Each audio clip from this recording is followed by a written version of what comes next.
Yesterday, I released a video on what I thought happened in the crash up in Toronto. And in the course of putting that video together, we ran across the most extraordinary interview by a guy named Peter Carlson. He was one of the passengers on the airplane, and a reporter got a hold of him. And just a few hours after this whole incident that he went through, she's asking him questions. And I've never seen an interview like this before. Like you, I've seen a reporter stick a microphone in the face of a widow, and I'm not a big fan of those types of interviews, but this guy's just been through a near-death experience, and it's all fresh and raw in his mind, and he's about to get right into it. So let's take a look at what he has to say, and I'm going to give you my comments both as Captain Steve, and I'm going to wear my other hat now as Dr. Steve, the counselor, and I'm going to give you some of what I think is going on with this. This is an incredible interview. Let's watch. So Pete, it's really good to see you. I cannot believe I'm sitting across from someone who's just survived a plane crash. Can you help me understand what happened? Yeah, it feels equally good to be sitting here, obviously. But we a little disoriented on time 6 hours ago. We're coming into land, and there had been comment early in the flight about strong winds. And as we made our descent and made touchdown, it was just a very forceful event where all of a sudden everything just kind of went sideways. And then next thing I know is kind of a blink and I'm upside down, still strapped in. I want you to take a look at this guy's eyes, because the eyes tell a lot, especially when I'm doing an interview or I'm doing counseling with people. I look at their eyes, and he's got that searching for an answer look in his eyes. He's got almost that 1,000-mile stare where he's probably still a little bit in shock, but he's now being asked a question. He's trying to go over this episode that must have felt like a dream. If you've ever had anything happen in your life where your life was threatened or something was happening that your brain couldn't process, it goes into like super slow-mo, and you feel like the world is just, going slowly around you. He just went through one of those, and he's got that look in his eye. What we're getting out of this guy is extraordinary. Do you remember what it sounded like? Do you remember if you flipped over like this or front end? I believe it was kind of lateral or side roll based on kind of what we saw when we got out. But again, very disorienting to, the 1 minute you're landing, kind of waiting to see your friends and your people, and the next minute you're physically upside down and just really turned around. But it sounded, it was just cement and metal, That's a great description. He's giving you a really good insight here. 1 minute, your brain has an expectation, right? We're going to taxi off. We're going to go to the terminal. I'm going to meet my friends. He's coming into town for a paramedic conference. He's a paramedic. So she's going to ask him questions about that in a minute. And what a perfect guy to have in an emergency like this. But he's doing all of a sudden, everything changed, and you have to go into an incredibly different mode. And that mode here is so refreshing, because he's going to describe in a minute the best part of the human side of this, where people are on their best behavior rather than their worst. We live in a world where there's so much bad stuff going on there right now. This is going to be the best of humanity that comes out in an accident like this. Listen. No time to be scared? Oh yeah, plenty of time, yeah. I think the absolute initial feeling is just need to get out of this. Yeah. And so made sense of kind of where we were and being upside down, and took my seatbelt off, which I had obviously left fastened for the landing. And as I took it off, crashed down onto the ceiling, which had become the floor because we were upside down. This is the fight or flight response, and he's thinking right now, flight, because you've just been turned over, and I got to get out of here. Now he's going to stop for a minute, and everybody, he says, on the airplane is going to assess where they are and how they can help everybody else. That is just incredible. So were people quiet? Were they yelling? What was happening? Yeah, what's going on? I wouldn't call it quiet or yelling. Everyone was just, what I saw was everyone on that plane suddenly became very close in terms of how to help one another, how to console one another, and that was powerful. But yeah, there was definite, what now? Who's leading? How do we find ourselves away from this? Could you tell if people were okay? I see you've got a cut here. You also have one. Yeah, a little balder than I was this morning. I'm okay. Not really sure when this happened, whether it was during the landing. I believe it was. But yes, everyone seemed kind of physically, and that's what we did. You could see kind of row by row or area by area, people were checking one another out, making decisions about whether we would help one another with their straps, or if by doing that, would they be landing on somebody else? Mm-hmm. There was one woman in the row behind me who was under the seats, which was very hard to see. Before he talks about this lady under the seats, I want to just kind of talk to you about that moment. Many of you have been through a moment like that. Either you were in a car crash or you were in some sort of an accident where you had to assess, you do a momentary physical assessment. Number one, I'm still alive. Number two, am I injured? What's not working, right? And the adrenaline kicks in, and honestly, many times people have real severe injuries, but they can get themselves out, right? And you think, how in the world did that person get out? Well, the adrenaline kicked in and they overcame the pain, which they're not going to feel. But he says, you're kind of momentarily assessing yourself like, hey, I'm alive and I'm okay. And in addition to that, you begin to look around to, is everybody else okay? And that's where the best of humanity is coming out here, because the helpers, which everybody turns into a helper at this moment, the helpers are going to look for the little children. He's going to look for the older lady. Maybe there's somebody disabled. And when he says this lady is underneath the seats, she's not underneath the seats as we think of it. The airplane's upside down. She's actually on the roof of the airplane, but down on the floor. So her seatbelt either came loose or she didn't have it on. But at any rate, he's thinking, how can I help other people? And he's saying everybody else was thinking the same thing. Isn't that refreshing? And then there was a young boy and his mother sitting on the floor, on the ceiling on the floor. And so my fatherly instinct and background as a paramedic kind of kicked in. And so I was paying the most attention, I guess, to those two people. So what does that mean? Were they physically hurt, or were you just trying to get them off the plane? Trying to get them off the plane. Right. Yeah, wasn't in a position to assess necessarily injury. Both were moving fine, but very scared, in particular the woman beneath the seats. And then it was kind of a look around of where is an exit, In a situation like this, you've got competing virtues. The competing virtue is, well, he's a paramedic and he's thinking, do I help this person? The greater issue here is get out of the airplane, get out of the situation and get some space between you and what could get worse, right? This thing just rolled over. Is fire coming? Is smoke coming? Let's get out of here. That's the number one priority. He's got his priorities right. Remember when he said 30% of his mind was thinking about who's in charge or how are we going to get out of here?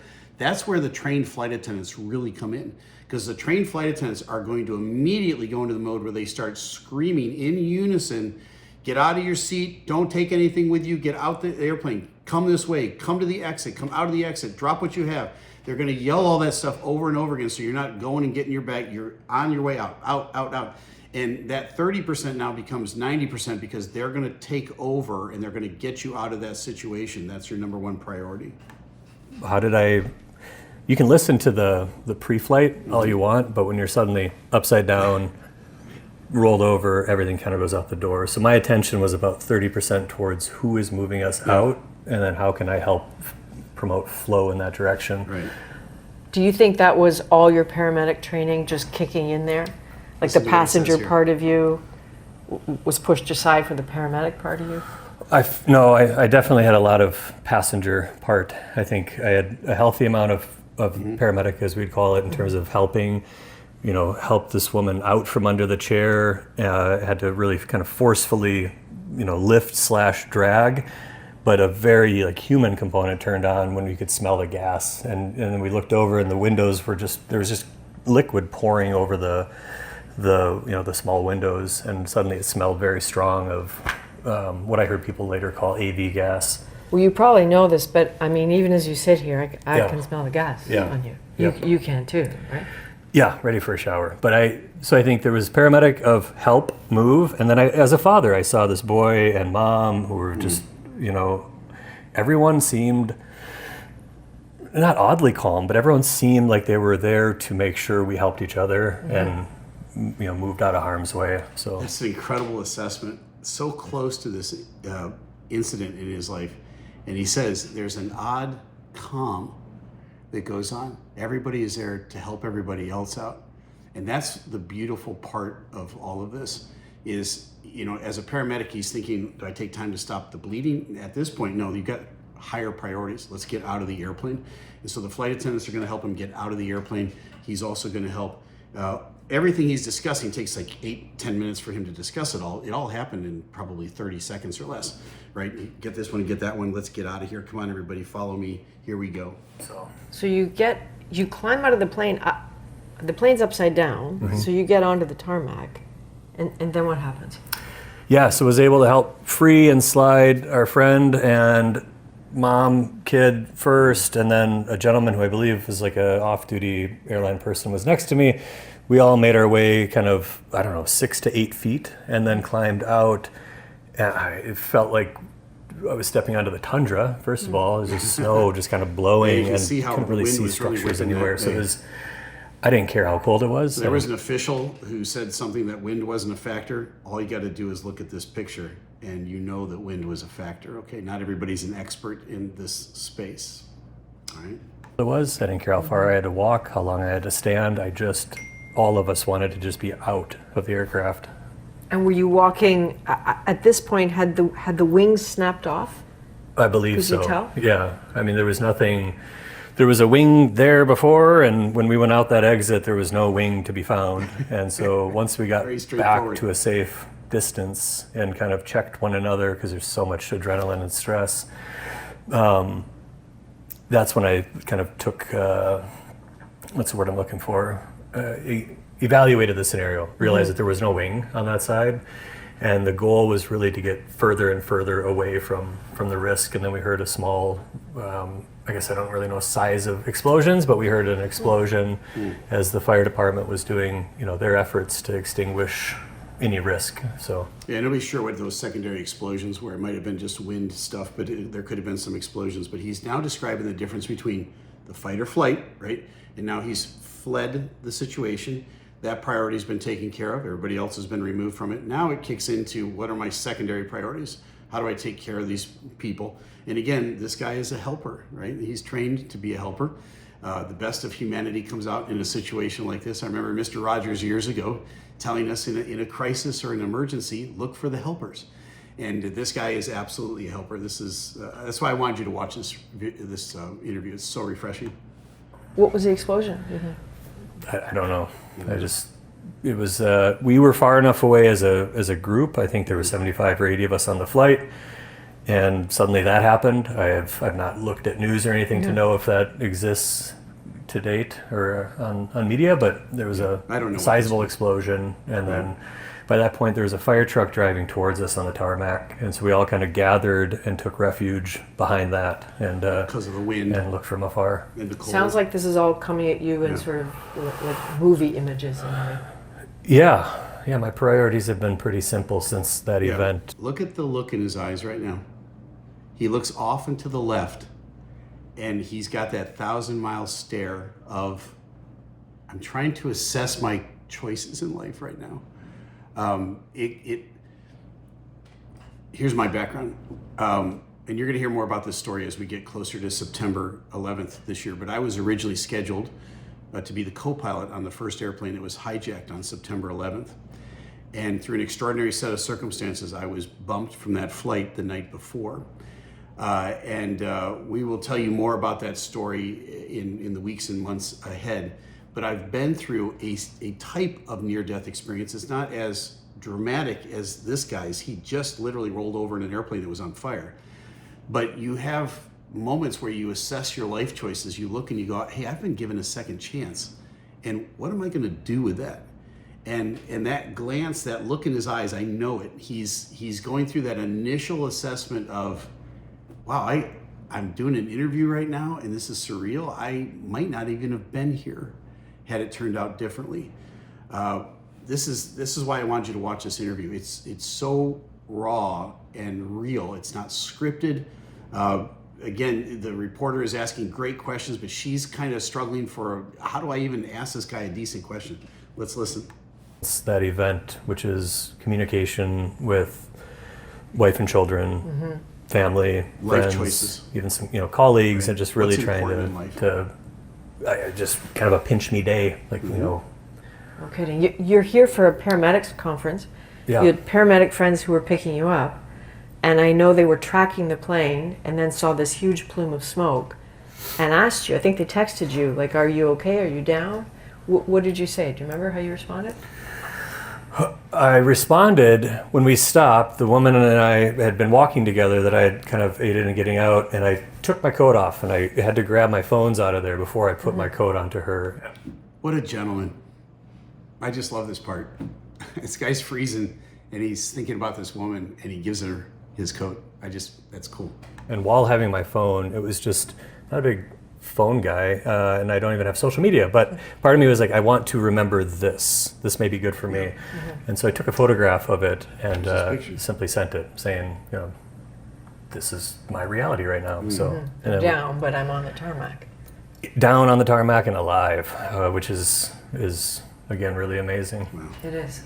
And then your friend who came to get you found his way to the tarmac and started treating people as well. Right?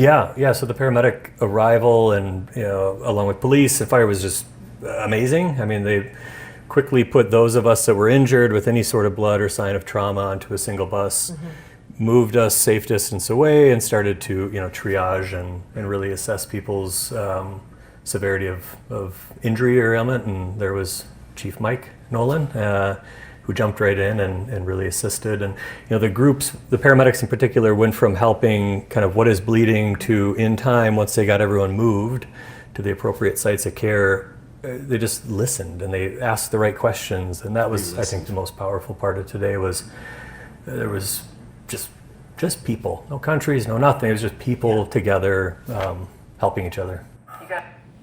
This guy talks about all the noise being just pushed aside.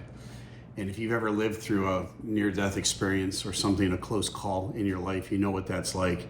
You just want to go and hug your loved ones, your family. On September 11th, that nothing was more important to us than our families and the people close to us. The whole world came to a stop that day.